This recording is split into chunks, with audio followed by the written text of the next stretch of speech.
Bonjour à tous, c'est Antoine, bienvenue dans Un truc cool. Aujourd'hui, on va voir comment utiliser les champs HTML personnalisés dans nos formats d'impression.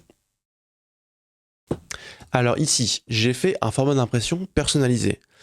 Ça va me servir à transformer, par exemple ici, mon document facture, d'en générer une facture PDF imprimable et que je peux envoyer. Et quand on paramètre un site Docos, c'est une étape assez importante de bien personnaliser nos formats d'impression pour avoir les bons éléments dessus, pour avoir la bonne mise en forme, etc. Donc pour ça, on crée un format d'impression, ici, format personnalisé, je l'ai appelé comme ça. On fait modifier le format. Et là, j'ai accès à tous les champs du document sur la gauche. Et j'ai aussi accès à... donc voilà, je peux les mettre, parenthèse, je peux mettre ce que je veux, un numéro de TVA, etc. Bon. Mais je peux aussi mettre des champs HTML personnalisés. J'en ai mis un ici, par exemple, et ça, c'est pas mal. Je vais le refaire, je vais en mettre un. Vous mettez un champ HTML personnalisé, et dedans, dans le contenu, vous venez modifier et vous mettez ce que vous voulez en HTML. Vous voyez, balise H2, balise H1, on sauvegarde. Et ça, maintenant, si je vais voir une facture de vente ici, vous voyez, j'ai mes éléments qui s'affichent. Donc avec le HTML, on peut faire beaucoup de mise en forme un peu plus avancée que le standard et on peut aller assez loin. Alors je peux retourner sur mon format personnalisé avec la petite flèche qui est ici. Voilà. Et là où ça devient très puissant, c'est qu'on peut introduire dans le HTML des éléments de Jinja. Jinja, c'est un petit langage qui est utilisé dans Docos pour introduire de la logique dans le HTML, en fait. Donc ça sert à faire ce qu'on appelle des templates, des Jinja, des modèles. Donc en fait, on va introduire soit des éléments qu'on va mettre en boucle, soit du conditionnel. Alors si telle condition est remplie, on affiche un élément. Si elle n'est pas remplie, on l'affiche pas, etc., etc. Et ça va être très pratique. Je vais vous donner un exemple concret. Moi, j'aime bien utiliser, afficher sur mes factures, par exemple, l'acompte versé, s'il y a eu un acompte, et le montant restant dû, par conséquent. Le truc, c'est que j'ai pas toujours un acompte sur mes factures.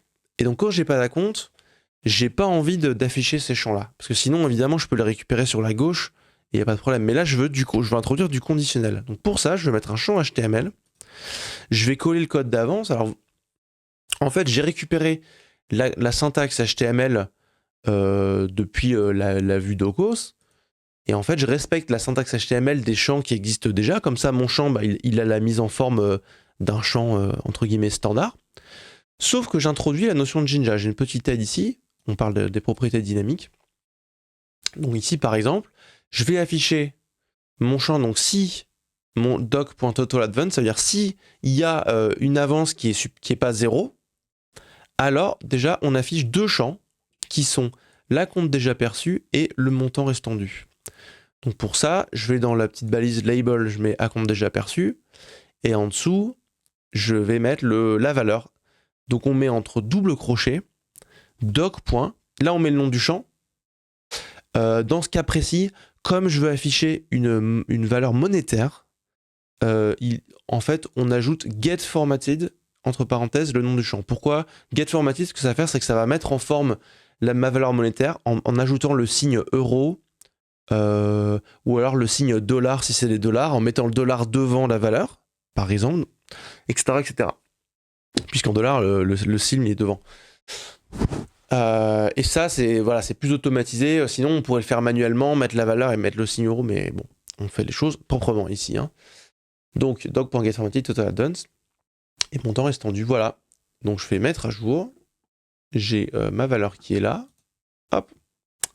Et on va vérifier que ça fonctionne. Donc, si je retourne facture de vente, ici, j'ai une facture payée en partie. Elle est payée en partie car il y a eu un acompte de 45 € et donc le montant restant dû est de 105 sur une facture d'un total de 150. Et je vois bien l'acompte déjà perçu, le montant dû, je vois mon total TTC, donc ça a bien fonctionné.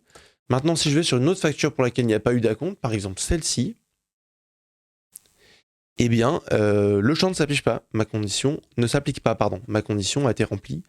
Voilà, et ça c'est applicable à tous les formats d'impression pour n'importe quel document. Vous mettez n'importe quel HTML, vous pouvez faire des tableaux HTML, mettre des couleurs, souligner, etc. etc. Voilà.